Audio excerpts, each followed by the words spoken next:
What Nigerians expect from President Buhari's second term by Peter Claver. Oparah. Barring any unforeseen circumstances, President Muhammadu Buhari would be sworn in for a second term on May 29, 2019. This second coming has been christened the Next Level, which was the theme of his second-term campaign.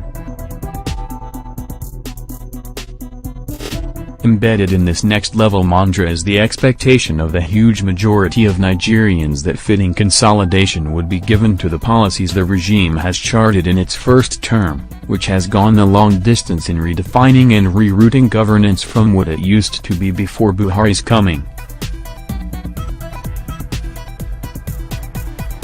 Yes, the art of governance has never witnessed such fundamental rerouting as has been evidenced in the last 4 years, and this has gone a long way in stemming the epidemic of corruption, which had riddled governance in Nigeria and has laid to waste the huge human and natural resources of the country. So ready to start a new tenure, Nigerians eagerly expect Buhari to stick firm to the route he has charted in the past 4 years and add more fillip to the task of ensuring that the resources of the people are fully devoted to attending to their immediate and long-term needs. The unpronounced expectation of most Nigerians is that more fire is put to the revolutionary task of capping the wellheads of corruption, which had laid desolate a country brimming with unimaginable wealth. That epidemic of corruption, which almost became a legalized form of statecraft before Buhari, is responsible for the parlous state of affairs of the country and the incredible level of poverty that subsists in a country that has no business with poverty. Truth is that before Buhari came in 2015, corruption had become a directive principle of state policy and had been granted an elevated place in the affairs of Nigeria. Despite the syndicated attempts to frustrate the present government's efforts to cripple this ennui, the indisputable fact is that Nigeria would sink if the present efforts to deal with corruption is not sustained. So the hugest expectation of Nigerians in Buhari's second term is the continuation of the fight against corruption. This expectation is given more pep since Nigerians have seen the direct cost of corruption and the gargantuan infrastructures and regenerative capital investment the present government has made in the past 4 years. The cost of corruption is being really felt by Nigerians in the huge obligations the Buhari government had undertaken in the past 4 years in spite of dwindling resources. The huge tranche of salary arrears, the pensions and gratuities, and the huge contractual obligations that mounted before Buhari came and which he had deftly cleared in a regime of fewer earnings shows the magnitude corruption was allowed to feast on the nation. That even little obligations of the state were left unattended when Nigeria was swimming with petrodollars and are now being cleared at all levels of government shows the deprecatory effects of corruption and the positive effects of probity as we had seen in the last 4 years. So, in Buhari's second term, Nigerians expect a strengthening of the anti-corruption war so that Nigeria doesn't regress to the sordid state it was before Buhari came. Again, Nigerians expect the government in its second term to continue its bold diversification of the economy, for there lies the salvation of the country. Before Buhari, Nigeria had solely depended on crude sale for all its needs, thus neglecting the rich natural endowments the country is blessed with. Since the advent of the Buhari government, however, bold efforts have been made to tap other sources of revenue like solid minerals, agriculture, taxation, etc. This largely accounts for why Nigeria was able to exit from a recession imposed by the crash in oil prices and the megalomania of the past regimes. Nigerians expect that more impetus should be given to the exploration and exploitation of many other fonts of revenue in the second term of this government.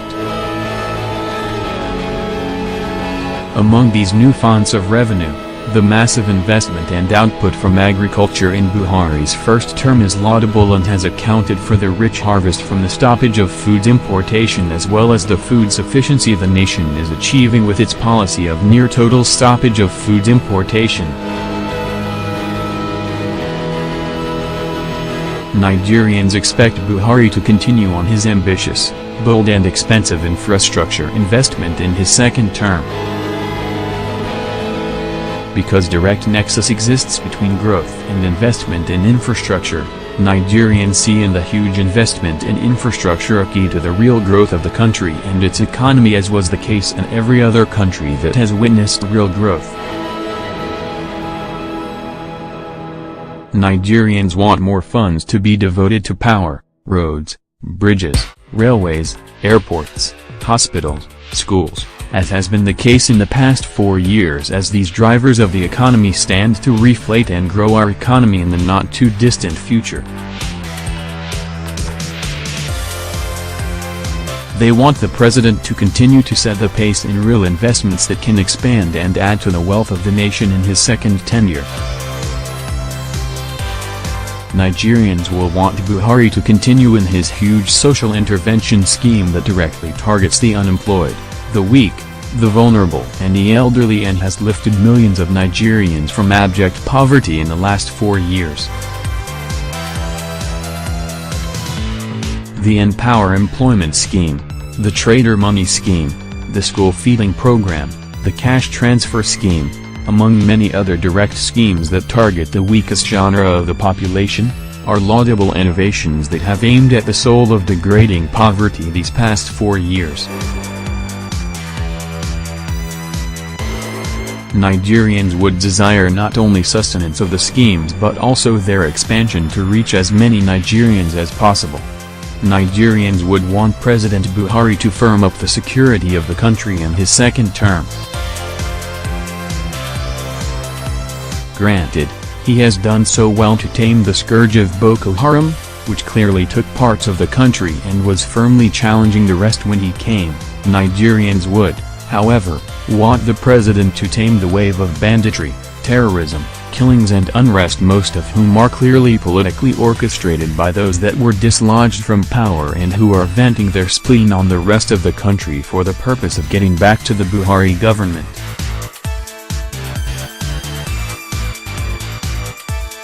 The government should, in the second term, show clear decisiveness and intolerance to both the perpetrators and sponsors of insecurity in the country, to send clear messages to all that life would not be allowed to be cheapened for the ulterior interests of a few selfish bloody hawks in the society. There are many other expectations Nigerians have of President Buhari in his second term, but the above are the principal expectations that drove his next-level campaigns and accounted for why Nigerians, especially the ordinary Nigerians who bore the brunt of the rampaging corruption that reigned before he came, massively voted him last February. They are particularly thrilled that he is the only Nigerian president that has rallied the courage to tackle corruption headlong, where others merely caressed the monster just because they don't have what it takes to fight corruption. Buhari must note that the cornerstone of his regime is this present anti-corruption war. This accounts for the huge gang-up he had faced, for the horrible press he had gotten, for the sectional and tribal slants he had been given, for the syndicated woe-crying and continued pejorative intents that are read to his regime's act. But on the reverse side, it accounts for why he is so loved and deified by the ordinary people, and most importantly, it accounts for why his regime has recorded many resounding successes in many spheres of governance. So the fulcrum of Nigerians' expectations of President Buhari in his second term is summed in the hope that the anti-corruption battle would not only be sustained but given institutional foundations to ensure it becomes a part of governance in Nigeria even beyond his tenure. Nigerians expect that after Buhari, it would be impossible for another regime to come to take us back to the bacchanal era that reigned before him.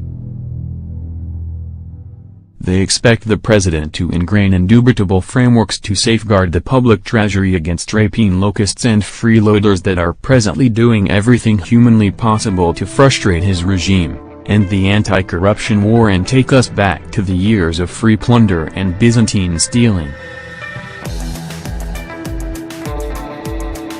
If President Buhari does this, he would have not only succeeded in taming the corruption monster but succeeded in freeing resources that would have been stolen and channel them to attend to the multifarious needs of the country and its citizens, as we have seen in his first term.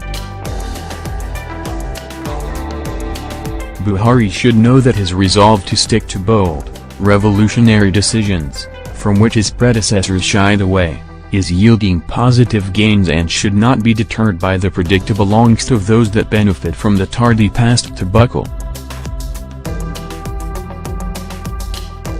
He should continue taking bold and historic decisions to reshape the country and stand it firmly on the paths of productivity and progress in his second term. Emails protected.